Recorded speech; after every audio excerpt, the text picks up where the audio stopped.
Hello everyone! Magandang gabi po sa ating lahat. Isang mapagpalang gabi po. Praise the Lord. If you can listen or hear my voice, pwede ba tayong mag-comment sa chat box ng Praise the Lord?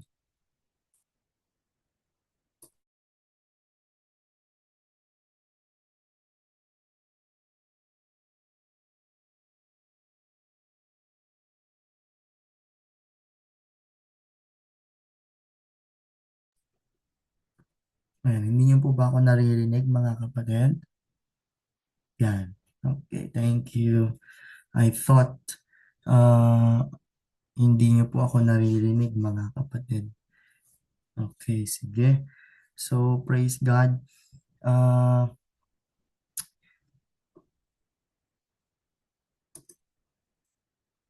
I think we should start na po our discussion for this evening. Nakikita ho ba yung aking share screen mga kapatid? Malinaw naman po. Klaro po, Pastor. Yun. Thank you so much, Brother Joel. Okay, sige po. So, before we start, mga kapatid, let us first offer our discussion to the Lord para may guidance po mula sa ating Panginoon. Okay, so let us all pray. Heavenly Father, we worship and we glorify your name. We are so thankful for this evening that you have given to us para kami po ay makapag-aral para po sa continuation ng aming discussion on the subject music in mission and evangelism. May I ask for your Holy Spirit to guide us, to bless us, and we believe that you have prepared something very important that can really transform us into your likeness, Lord Jesus. Lord, bless our topic for this evening, which is the song selection and evangelistic worship. And may you bless me as I will be discussing this topic to my brothers and sisters in Christ. Maraming salamat, Panginoon. Yours the glory alone. In Jesus' name we pray. Amen. Praise the Lord. Ayan. So,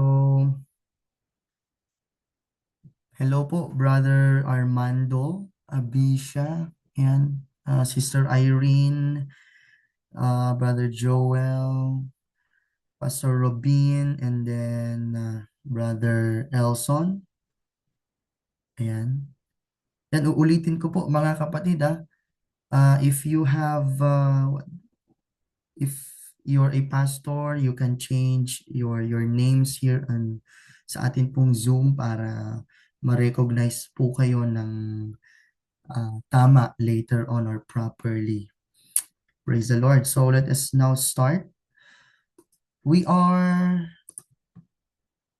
done discussing the first two topics mga kapatid under this subject, music in mission and evangelism, which is the unit 1. We've talked about the biblical foundations of music in mission and evangelism. And last Thursday, we discussed the module 2 or the unit 2 of this subject, which is called the role and characters of music ministers. So, naintindihan natin kung ano nga ba yung meron dapat sa isang musikero or isang Kristiyano na gustong mag-share ng gospel para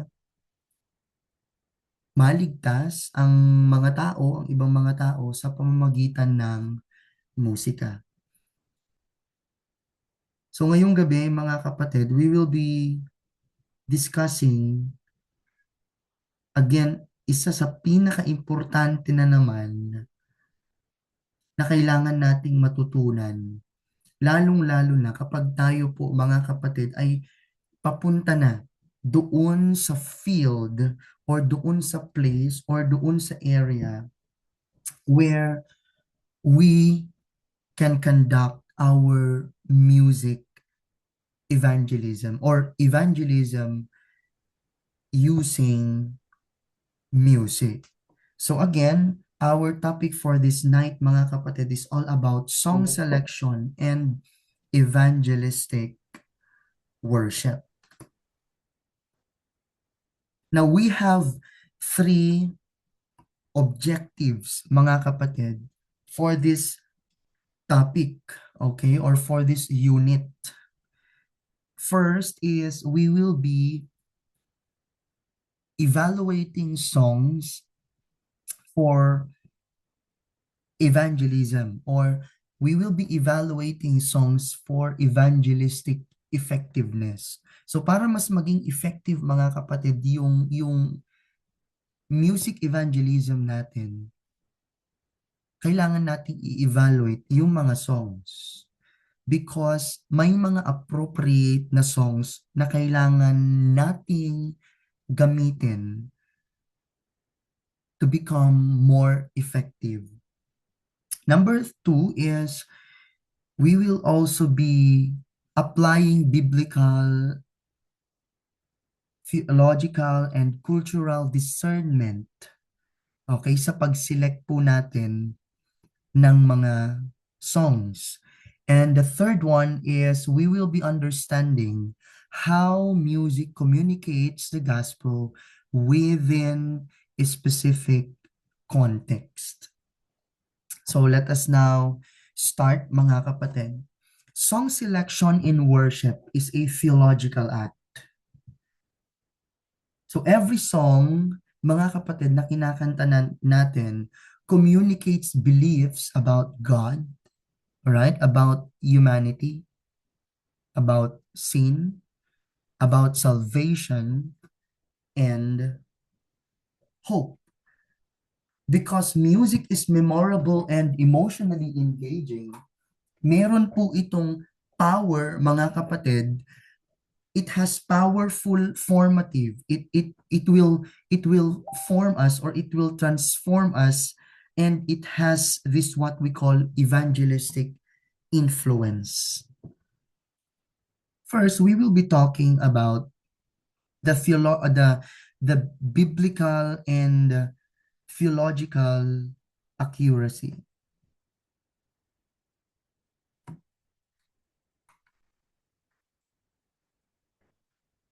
Biblical and theological accuracy. So the songs used in evangelistic worship must align with the truth of the scripture. Of course, obviously, mga kapatid, di ba? So kapag tayo ay magi-evangelize, dapat naka-align sa truth ng scripture yung mga kanta na gagamitin natin. In Colossians chapter 3 verse 16, it emphasizes that singing is a means of teaching and admonishing. So from the first topic that we have discussed, mga kapatid, hindi natin nilalayuan ito, hindi natatanggal yung katotohanan, or hindi natin nilalayuan itong katotohanan ito ng Colossians chapter 3 verse 16, which tells us or teach us that singing is a means of teaching and admonishing. So ibig sabihin, inaccurate or vague theology can mislead rather than disciple. So kailangan meron po itong biblical and theological accuracy, and we have already established or learned this very important na kailangan nating ma-consider sa mga previous subjects, mga kapatid. We already known na Christian musicians should be theologians. Okay, kailangan ay sila po ay founded Sila po mga kapatid ay may matibay na kaalaman pagdating po sa scripture. So hindi ho natin tatanggalin yung katotohanan yan mga kapatid. Now, ang mga biblically grounded na songs mga kapatid, first, it is faithfully reflect scripture. Number two, it present a true picture of God's character. And thirdly, which is one of the very important biblical ground, is it proclaims Christ clearly. So dapat malinaw, mga kapatid. Evangelistic worship does not sacrifice truth for appeal. Okay po? Hindi ho yung kung ano lang yung gusto na marinig nung mga target natin sa ating mga evangelism using music. It should be based on or grounded sa salita ng Panginoong Diyos. Amen po ba? So instead, it presents truth in a way that is understandable, dapat naiintindihan mga kapatid, faithful, and compelling.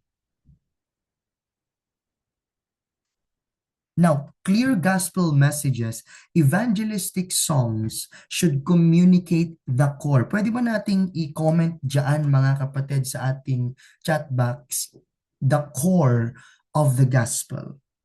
Now, ano ba yung, kapag pinag-usapan po natin mga kapatid, yung core of the gospel, ano bang ibig sabihin ng core of the gospel? Okay? Core of the gospel. When we say the core of the gospel, it speaks about the humanity's need for salvation. Ito dapat yung clear, ito dapat yung understandable na marinig ng mga tao, na makikinig sa mga musika, mga kapatid, na ating kakantahin for evangelism. Second is Christ's redemptive work. His life, His death, and His resurrection. So it is all about the focus of the songs, mga kapatid, is what Jesus did on the cross for all of us. And the third thing is about God's grace and His invitation to respond in faith. Now, we have here examples, mga kapatid, of evangelistic songs that clearly communicate the gospel and along with a detailed explanation. First, mga kapatid, ano po yung core? Okay, yung po clear gospel message. First, the humanity's need for salvation.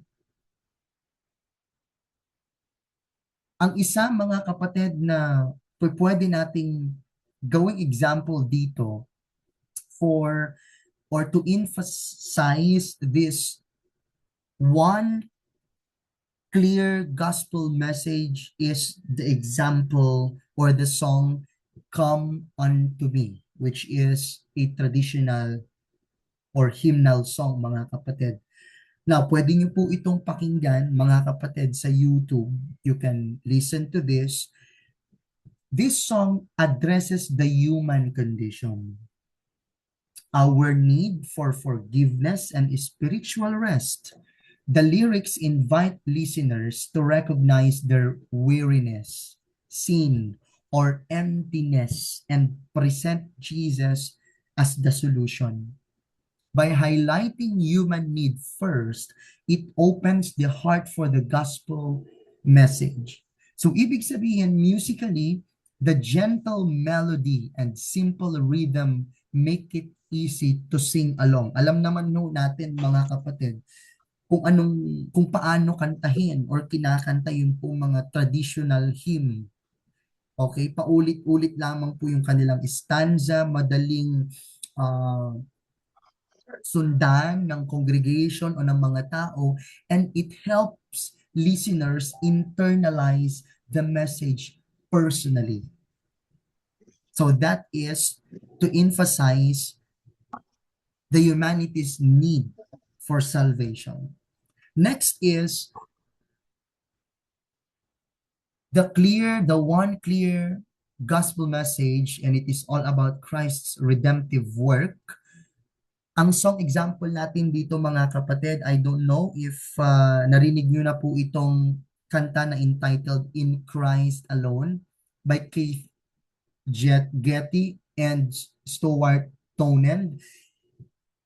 This modern hymn, mga kapatid, communicates the full scope of Christ's work, yung kanya pong kapanganakan, yung kanya pong pamumuhay na mayroong kabanalan, yung kanya pong kamatayan sa krus, yung kanya pong muling pagkabuhay, and His ultimate victory over sin and death. So each verse, mga kapatid, moves the listeners through the narrative of salvation, and it emphasizes redemption is possible only through Christ. The lyrics are direct and scriptural. Pwede ba nating i-comment mga kapatid sa ating chat box? Direct and scriptural. So while the music, mga kapatid, is starting softly and building to a powerful chorus, it mirrors the journey from despair to hope. Huwag nating tatanggalin at lagi nating pakakatandaan mga kapatid that when we are talking about evangelism using music, we are emphasizing Christ's redemptive work on the cross. Next, mga kapatid, to emphasize God's grace and invitation to respond in faith, isa po sa mga common or sikat na kanta na alam po nating lahat mga kapatid is the song entitled Amazing Grace by John Newton. And this amazing grace clearly presents God's grace as the solution to humanity's need. It emphasizes that salvation is unearned, binigay ng libre, and transformative. So dito po sa Amazing Grace, mga kapatid, there are repeated lines. The melody is simple, and the phrases are memorable, and it makes it easy for the listeners to reflect and respond. Kaya rin siguro mga kapatid na madaling nating ma-memorize, madali nating maalala, madali nating matandaan yung mga kanta dati. Kasi kung titingnan natin mga kapatid, hindi ganun kakomplikado yung pong kanilang melody. So this song often serves as an invitation for individuals to accept Christ personally, creating natural moment for altar calls or personal reflection.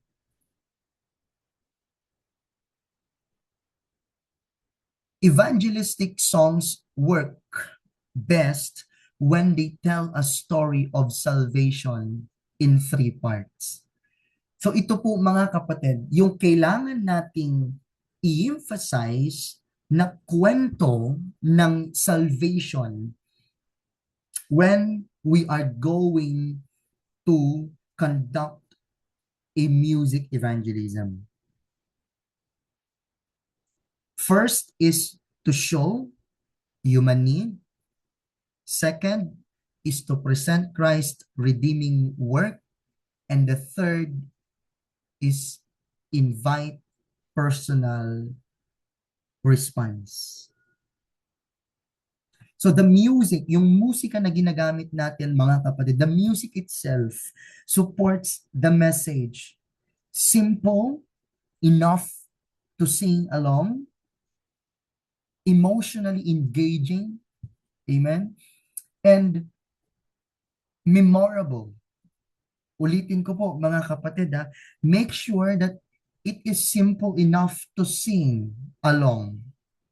Make sure that it is emotionally engaging and make sure that it is memorable so that the gospel is internalized.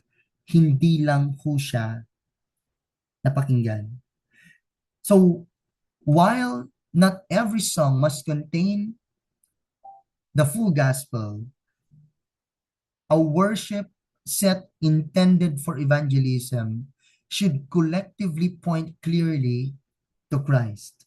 So ang music mga kapatid ay nagiging proclamation when it leads listeners toward repentance, faith, and hope in Jesus.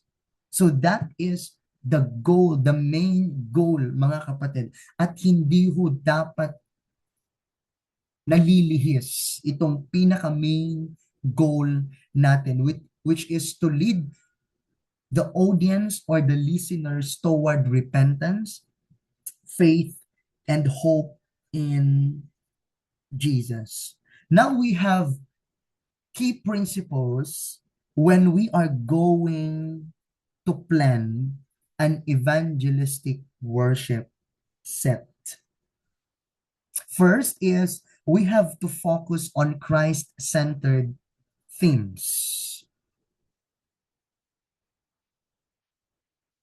So even may mga kanta, mga kapatid, na hindi explicitly na minention yung salvation, still it should point to Christ. Pwedeng His character, His love, His faithfulness, or His lordship. Pwede po yun, mga kapatid. So, may madami po mga klase ng kanta, songs about God's love, songs about God's faithfulness that naturally point toward Him, toward Jesus as our Savior. Second, mga kapatid, we have to consider balance emotion with message. Yes, worship, kailangan na i-engage mga kapatid yung heart, but for evangelism, the message must be clear enough for someone na unfamiliar with the gospel to understand the hope and salvation in Christ. So let me repeat that mga kapatid, napaka-importante po. Na kailangan it should be or it must be clear enough para sa isang tao na unfamiliar, ano ba talaga yung gospel na yan? To for them or for that person to understand ano ba yung pag-asa at ano yung kaligtasan na matatagpuan lang kay Kristo. So marami pong mga kanta, mga kapatid, the song about God's grace that can gently prepare the heart for the gospel. Next is we have to consider the sequence. We have to sequence the songs intentionally. Okay? Kailangan simulan po natin mga kapatid sa mga klase ng kanta that draw people into God's presence and acknowledge human need. Again, wag ho tayong umalis mga kapatid sa story of salvation, yung flow ng story na kailangan nating sundan mga kapatid, which is first, they show human need. Okay? Again, second, to present Christ's redeeming work, and the third is to invite personal response. So we have to be intentionally sequence the song according to the story of salvation na kailangan po natin ma-emphasize. Okay po? So i-start natin yung mga kanta or kantahin natin sa simula dapat yung mga songs, it's all about human brokenness, human dependence, human need, humans longing sa ating Panginoong Diyos. And then, i-transition natin to songs about Christ's redemption. And then, His love or victory over sin. And we should end with songs that encourage personal response, surrender, or trust. So napakadali lang nito mga kapatid. Para ka lang din talagang nag-i-evangelize when you are preaching the gospel to the unbelievers. Ang kaibahan lang dito mga kapatid is that you are utilizing or ginagamit mo ang musika sa pag-share ng gospel. Next is, we have to include songs that invite responses. Ito pong mga kanta na to mga kapatid, hindi lang yung mga kanta na pang-altar call, okay po? They can be songs about surrender, about devotion, or trust in Jesus, na kung saan they create a natural moment to reflect, to pray, and to respond in faith. And then next, of course, the lyrics should be accessible. We need to choose and use songs na meron pong simple, meron pong memorable or clear na lyrics, and we can use songs in Tagalog, yung mga Tagalog songs or the language of your audience. So let us avoid songs mga kapatid that are too deep, or let us avoid songs that are too theological, na hindi nila masyadong maintindihan mga kapatid. Because in evangelism, clarity is what we need. Clarity is what we need to preach. And even here in music, in evangelism and mission, clarity is very important. And third, or I mean the last one, it should flow from heart to mind to action. Ibig sabihin, from the heart, we have to use songs that inspire awe, yung gratitude, yung pagtitiwala sa Panginoong Diyos. To mind, the lyrics that hint at God's plan of salvation or His redemptive work. And the last is the action. Songs that invite repentance, faith, and response. So even if every song doesn't teach the full gospel, mga kapatid,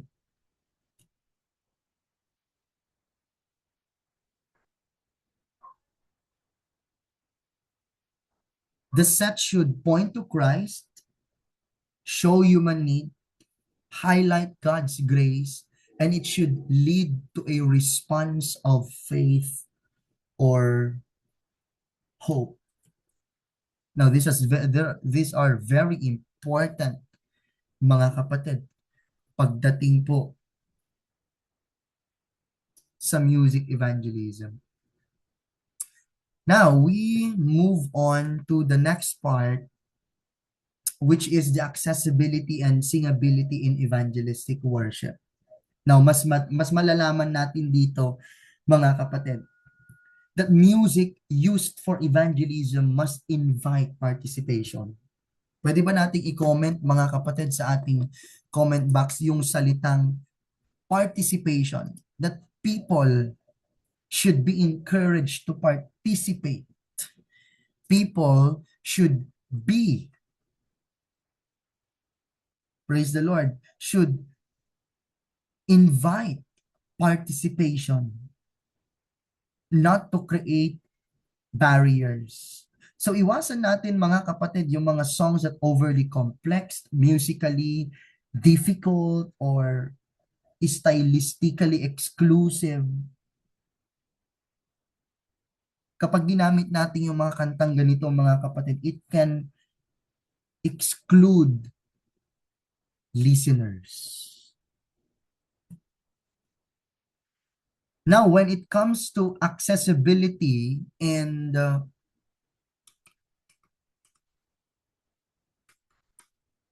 singability, evangelistic songs should be first, easy to follow melodically. Ibig sabihin, madaling kantahin. Second, mga kapatid, repetitive enough to be learned quickly. And it should be written in a language that is clear and relatable. Na kung titingnan natin dito mga kapatid, wala dito yung sikat. Wala po sa qualifications mga kapatid. Na porket sikat, yun na yung gagamitin mo. Because it is not all about the songs that are famous. It is all about the songs that can easily followed by the target audience. Na kahit umalis man sila mga kapatid sa area kung saan nila napakinggan yung mga kanta, they can repeat it. Why? Because it was written in language with clarity and they can relate.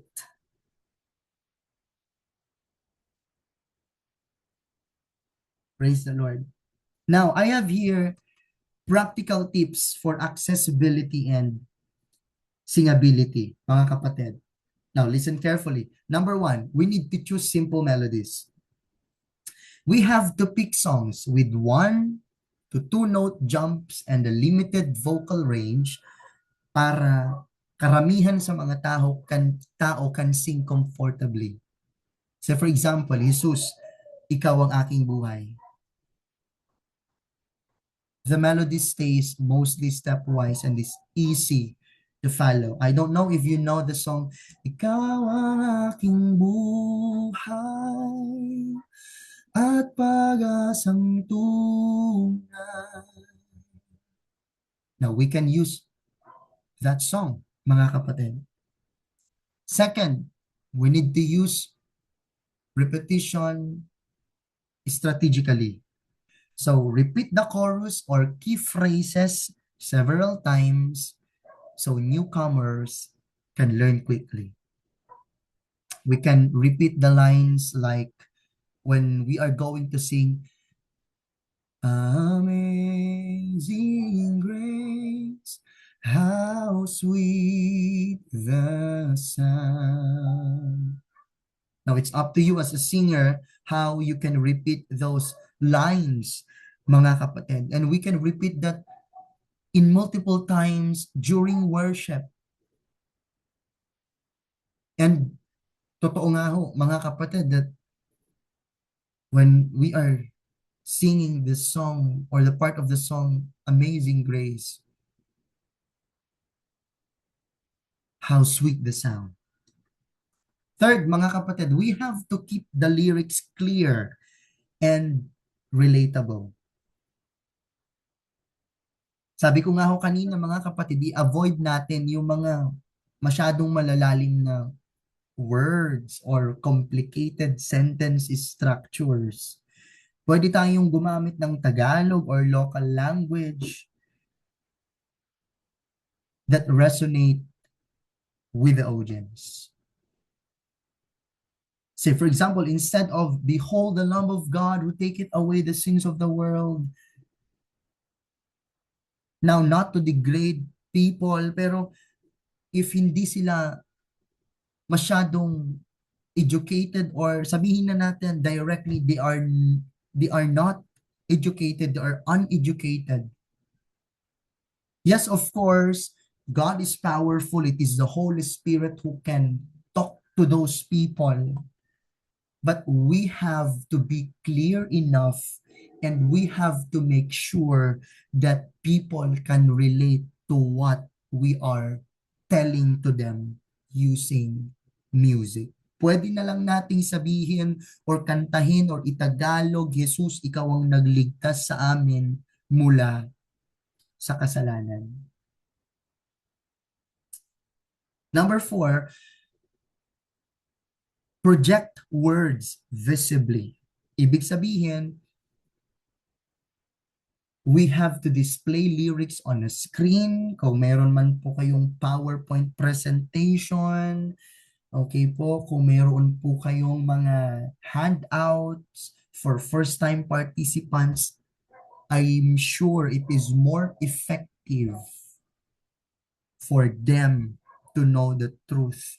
And we have to highlight key phrases to make singing along easier. Again, our goal here is to invite people to participate. Praise the Lord. And next, mga kapatid, practice as a group before outreach.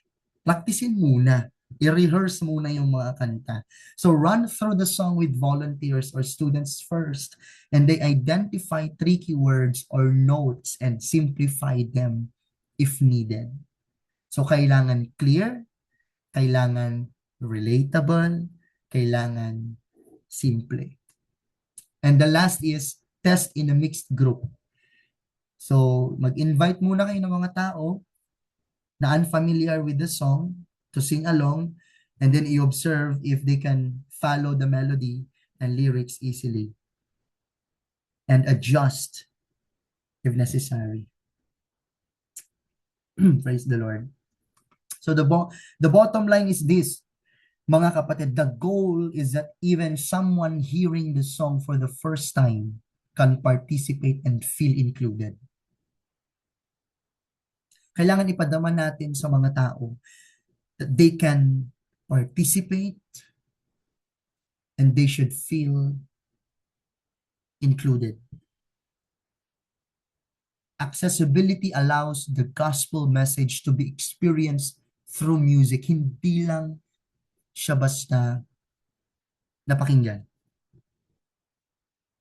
So congregational singing allows unbelievers to participate even before they fully understand ano nga ba yung pananampalataya. So through singing, people begin to engage with truth before they are able to articulate belief. Amen po ba? Next, let's go to the emotional and spiritual authenticity. Napaka importante po, mga kapatid, ng authenticity. Pwede ba nating i-comment din sa chat box yung salitang authenticity? And it really matters deeply in evangelistic worship because music, listen carefully mga kapatid, music that is emotionally manipulative or performance driven can hinder genuine response.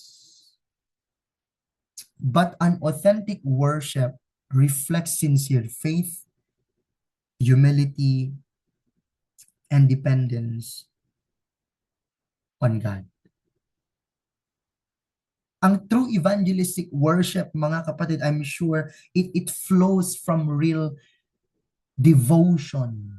Hindi lamang ho siya basta performance, mga kapatid. It invites honest response. Hindi lang siya force, pinwersa ng nararamdaman or ng emotion. And I believe it creates a space for the Holy Spirit to work within that listener. Now, it is critical to note that true evangelistic worship is spirit-led, Christ-centered, and gospel-focused.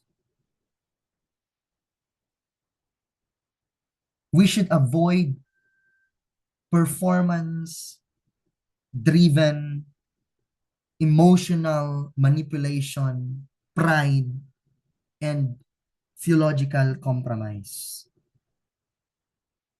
Accessibility, mga kapatid, in worship reminds us that the gospel is for all the people. Sino po naniniwala dito, mga kapatid, that the gospel is for all the people?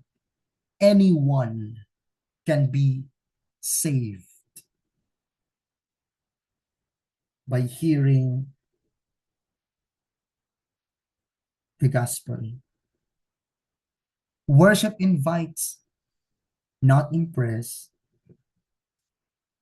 and participation precedes full understanding. Once na na-invite or na-encourage natin sila to participate, dun sila magkakaroon. That's an opportunity para mas maintindihan pa po nila, mga kapatid, yung ating pong mga kinakanta. Next is we have to be aware kung sino nga ba yung mga audience, and we have to be culturally sensitive. Now, anong ibig sabihin nito, Pastor Allen? Ang ibig sabihin, evangelistic worship must consider the cultural context of its audience. Music does not exist in a vacuum. It carries cultural meaning, values, and emotional associations.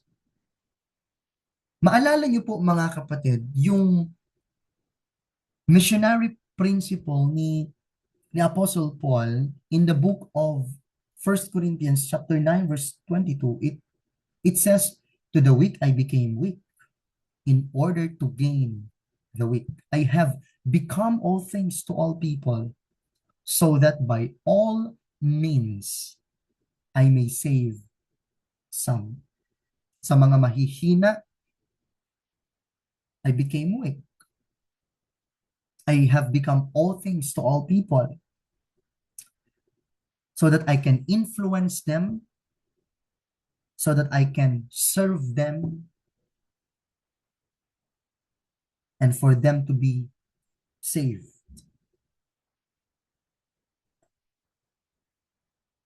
And this verse, mga kapatid, applies directly to worship. Now, the goal is not to change the gospel, but to communicate it clearly within a given culture. Now, I think that's very important, mga kapatid. The goal is not to change the gospel, but to communicate it clearly within a given culture. So we have to understand our audience, our listeners, our target people. Effective evangelistic song selection begins with first knowing the people being served. Music becomes a bridge when it connects the gospel to the listener's real context. First, we have to consider the cultural background. Anong ibig sabihin nito? Ibig sabihin, yung pong kanilang mga values, yung kanilang pong mga traditions and experiences that shape how people understand music and faith. Say, for example, sa isang Filipino campus setting, songs that express community, hope, and relationship resonate more than highly individualistic themes.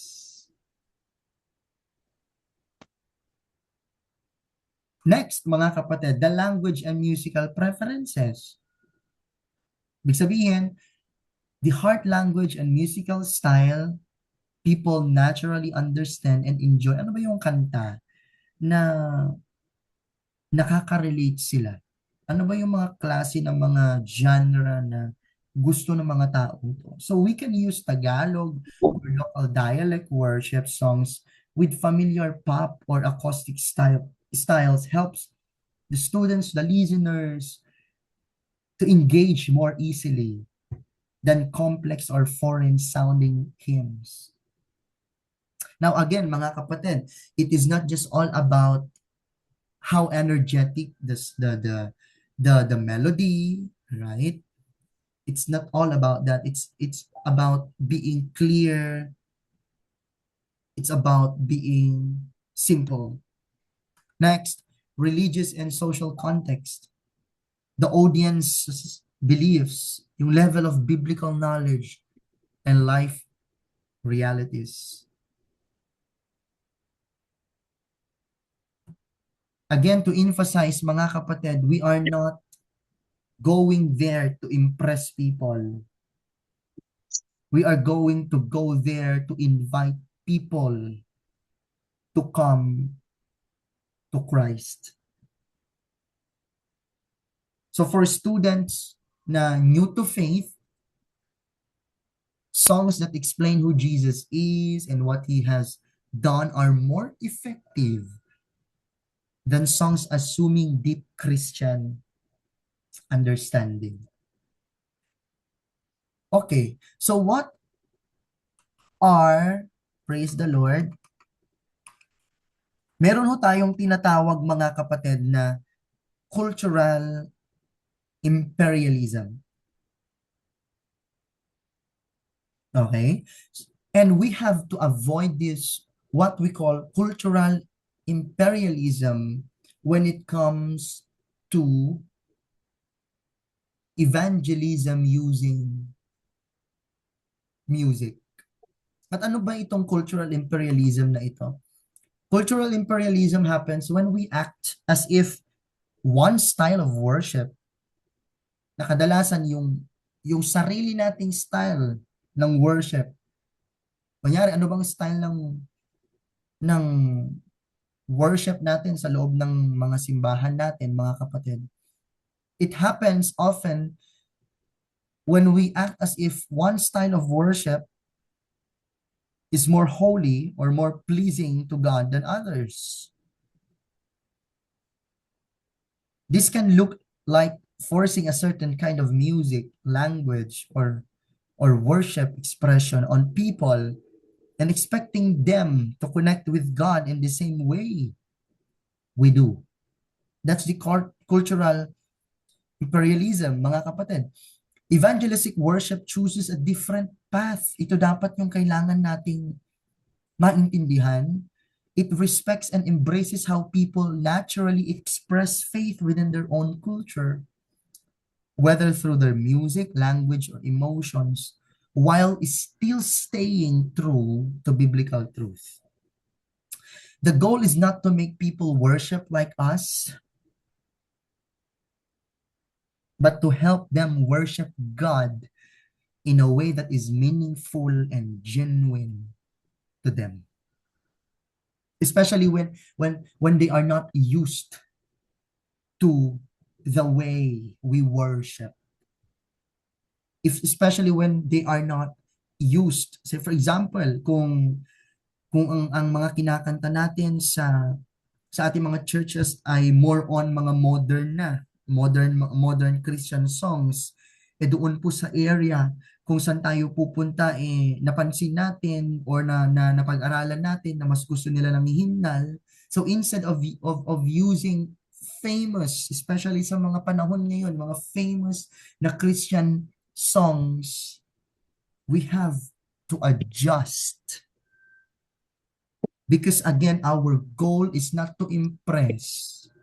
Our goal is to invite people to come to Christ. We need to help them worship God in a way that is meaningful and genuine to them. Yung naiintindihan nila mismo. Now, ano po yung mga kailangan nating i-avoid, mga kapatid? What to avoid?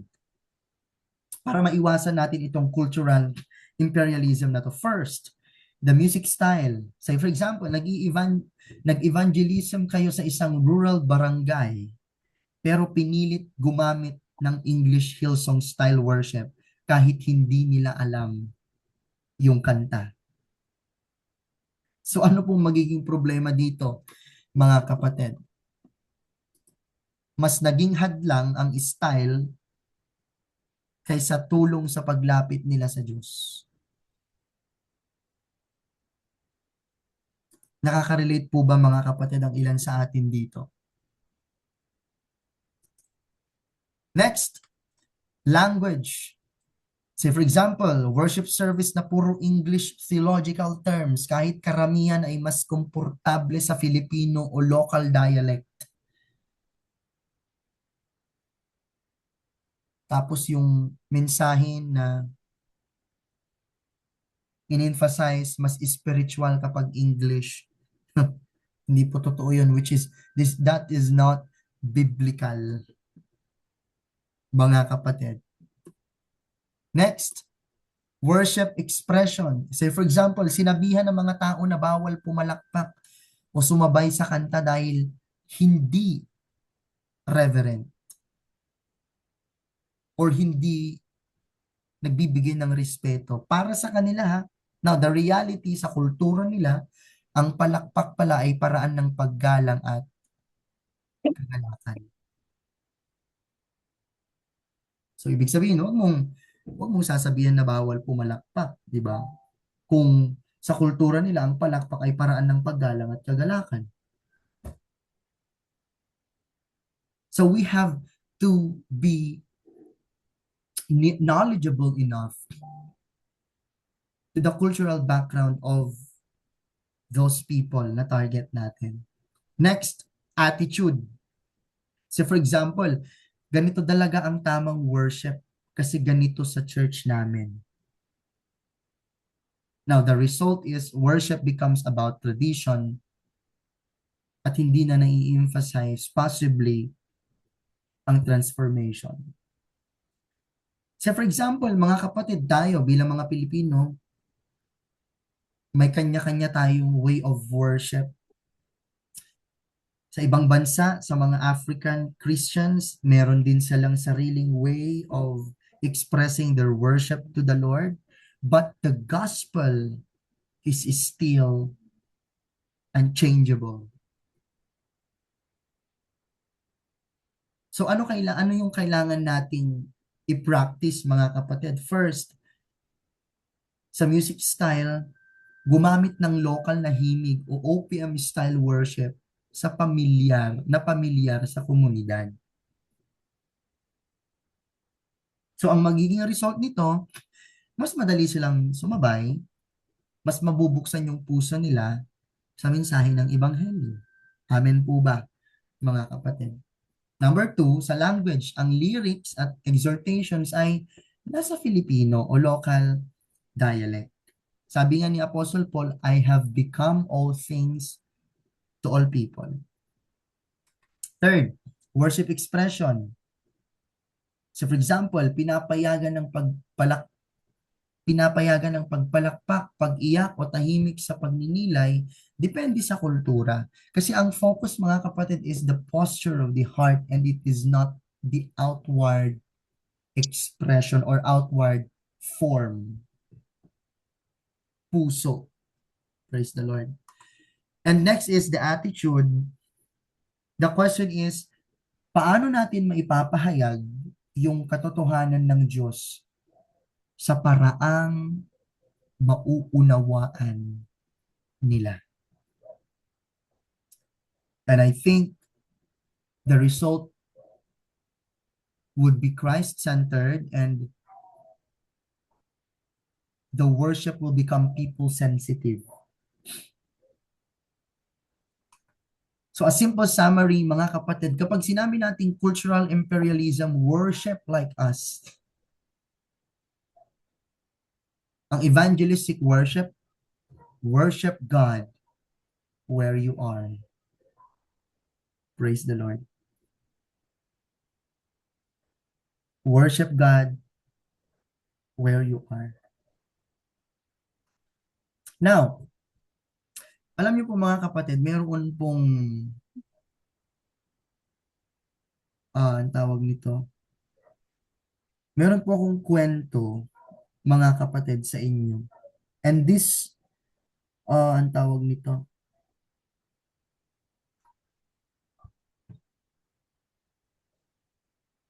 this story is all about contextualization in nation. Pwede ba nating i-comment sa chat box, mga kapatid, yung yung word na contextualization? Praise the Lord. The word contextualization. Contextualization, ng ibig sabihin, mga kapatid, sharing the same unchanging gospel but expressing it in ways people already understand and feel at home with. So the message about Christ does not change. Hindi nag-iiba, mga kapatid. But the way we present it does.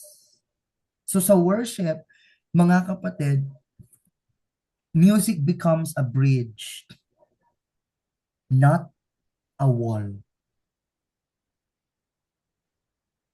Na instead of asking people to step out of their culture to meet God, what if we allow them to encounter Christ within their own songs, within their own sounds and stories? At kapag yung worship means or sounds familiar, mas madaling na-open yung kanila pong mga puso, mga kapatid, and the gospel is heard clearly. Now, meron po, mga kapatid, ito po yung kwento, meron po isang grupo ng mga worship leaders na nagpunta sa isang liblib na barangay para magbahagi po, mga kapatid, ng ebanghelyo.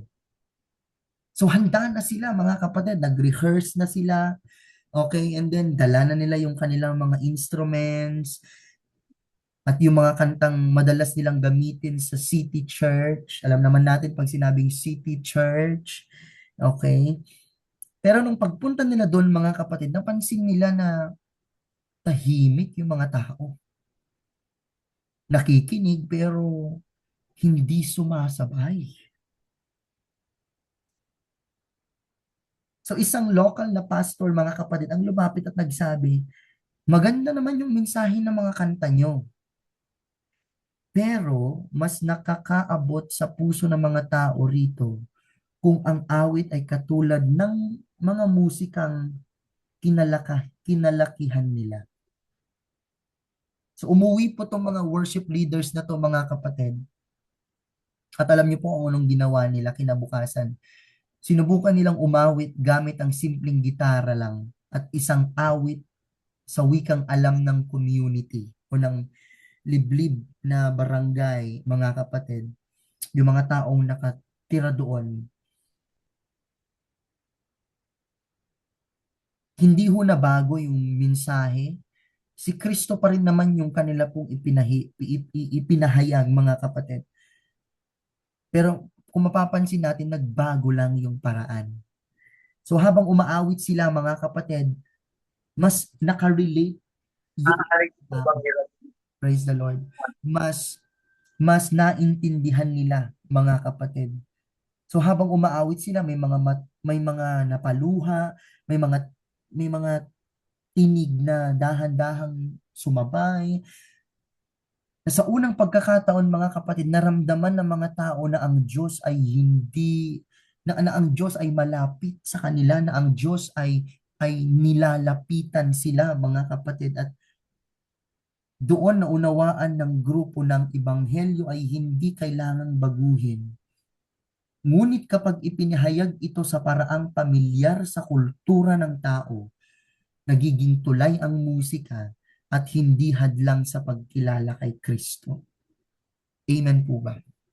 Yun po ang kailangan nating maintindihan dito, mga kapatid. Cultural sensitivity affirms that God speaks to every culture, and the gospel transcends musical styles, and worship should reflect God's global kingdom. Let us go to the last part of our discussion for tonight, mga kapatid, which is all about the discernment in building evangelistic worship sets. Now, sa pag-select po ng mga song, it is not only about individual songs, but about the flow and message of the entire worship set. Say for example, once we plan, mga kapatid, pag nagplano ho tayo ng mga kanta, ito yung gusto ko kasi nakaka-relate. It's not all about you. It's not all about, all about how can you understand or na naiintindihan mo. That's not the concern. If you can understand the message of the song, the point there is, naiintindihan ba ng tao yung kinakanta mo? Because again, our goal is not to impress people, but to invite people to come to Christ. So we need to get over ourselves, because evangelism is not all about you. It's all about other people who don't know Christ yet. Now we are blessed, mga kapatid, because God gifted us and allowed us to be part of music team Right? in our churches. Makinig ka dito, dali. Makinig ka dito sa klase ko. And we have, mga kapatid, we have to be reminded of these important things, that it is not all about what you want to sing. It is not about individual songs. Kanta tayo doon. Ito yung mga kanta natin. Ito yung mga kanta natin kasi ito yung sikat. Ito yung gusto ko. It's not all about those things. It's all about the flow and the message of the entire worship set. And it is all about, first, again, mga kapatid, just to i-emphasize, it is all about maintindihan ng mga tao na kailangan nila si Jesus. And to emphasize again that Jesus died on the cross. And they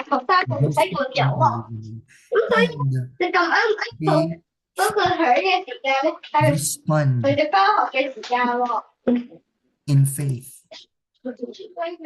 Praise the Lord. Yun po, mga kapatid, ang pinaka-importante na kailangan nating maintindihan. A well-discerned evangelistic worship set moves from invitation to praise, and it balances praise, reflection, and proclamation. It creates a space for listening and response to God. So prayerful discernment, pastoral sensitivity, and theological clarity guide worship leaders in selecting songs that serve both believers. We are not compromising the importance of prayer here, mga kapatid. We need to pray a lot for this kind of ministry.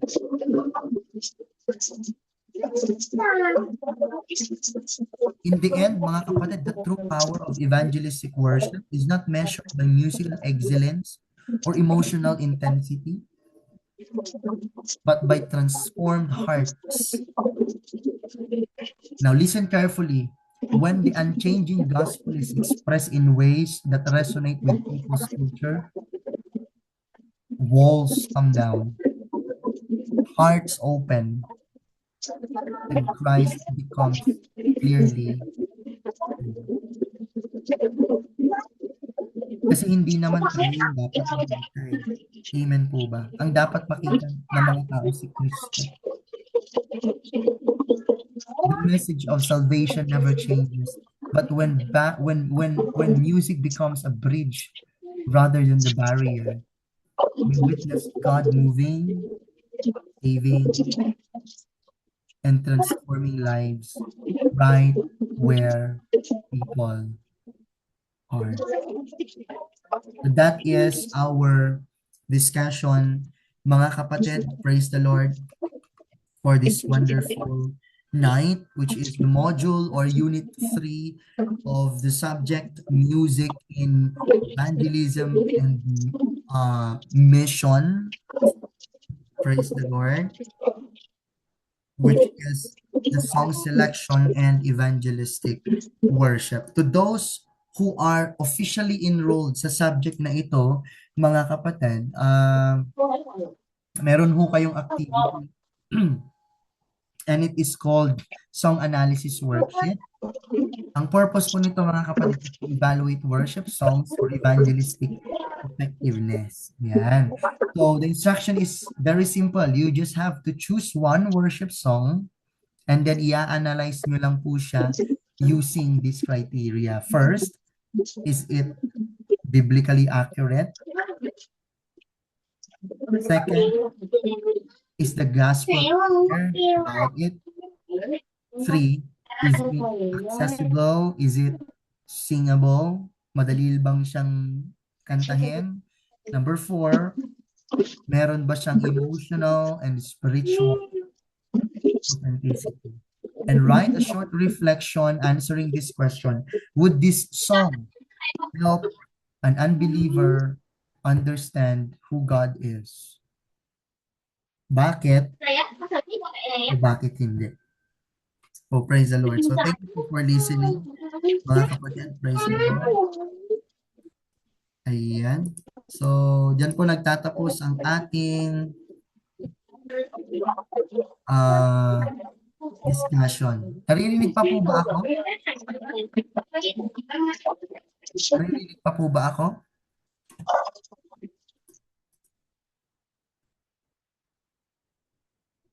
Malabo. How about ngayon po, mga kapatid? Naririnig pa po ba ako?